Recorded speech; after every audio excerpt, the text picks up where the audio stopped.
Саламатсыздарбы кичинекей бөбөктөр жана балдар. Бүгүнкү китебибиздин аталышы Бобо Зибеншлейфе деп аталат. Кыргызча которгондо Бобо уйкучу чычкан. Анда эмесе баштайлы. Андан сонун китеп бул.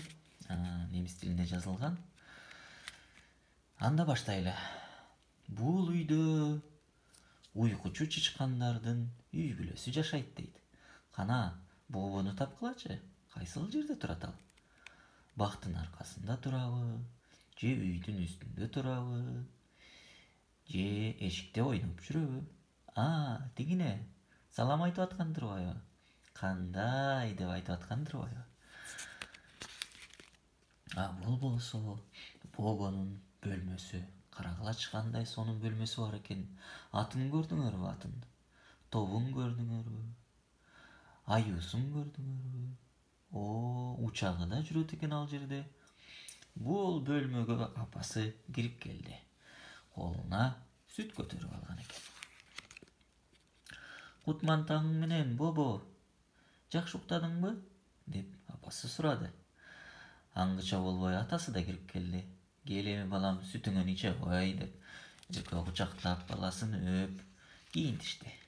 Эми тамак жегенге убакыт да келип кетти. Балам, нанга май сүпөп берейинби деп атасы сурады. Жок, дейт Бобо. Мен какао ичким келип атат дейт. Анда эмесе кел эми какаодан иче кой. Дагы эмне жегиң келип атат десе, каша дейт экен. Сонун турбайбы? Эми балам абайлап же деп апасы айткычакты болбой, Бобо байкабастан колу менен сүттү төгүп алды. Эми эмне кылабыз деп апасы жерди карады. Нейлеме тойгон экенсиңер эми деп атасы баласын алып ойногону чогуу кетти. Экөө бөлмөгө кирип, ушундай сонун бир үй салышты дейсиң, атасынын боюнан дагы бийик болуп кетти ал үй. Ой деп сонун экен деп ойноп атышса, Бобо тентектик кылып үйдү бузуп жиберди. Анда атасы айтты: балам, кел эми сен курчагың менен ойноп тур, мен бир аз газета окуп алайын деди. Бобого ал нерсе жаккан жок. Бобо курчагынын көйнөгүн чечем деди эле, чече албады. Анан атасына айтты: ата, сен мага жардам бересизби? Мен чече албай койдум десе, атасы айтат: эми келе кой балам, эми ойной кой, алтыным деп атасы чечип берди. Антсе Бобо айтат: ата, мен жалгызым ойногум келбеди, кел мени менен чогуу ойнойлучу деп. Макул балам, келе кой, кел деп Бобо курчагын алып атасынын куурсагына отуруп ары бери баскылды. Анан дагы атасынын аркасына минип аламан чаап, көкбөрү ойноп да жиберди.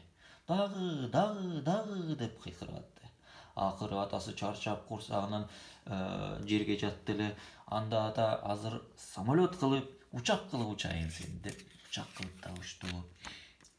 Атасы да чарчады, Бобо да чарчады. Анан атасы айтты: ой балам, кел, сүтүңдү иччи, жүрү, сенин бөлмөгө барып бир аз китеп окуп берейин, кандай дейсиң десе, макул ата деп Бобо абдан сүйүнүштү. Экөө бөлмөгө кирип, бир аздан кийин эле уктап калышты. Анткени булар уйкучу чычкандардын үй бүлөсү эмеспи?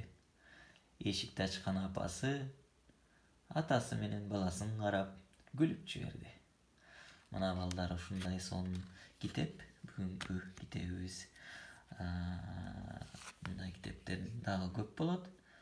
Кутман таңар менен сиздер дагы Бободой болуп эртең менен туруп сүт ичкиле, каша жегиле, быламык деп айтылат. Саламатта калгыла.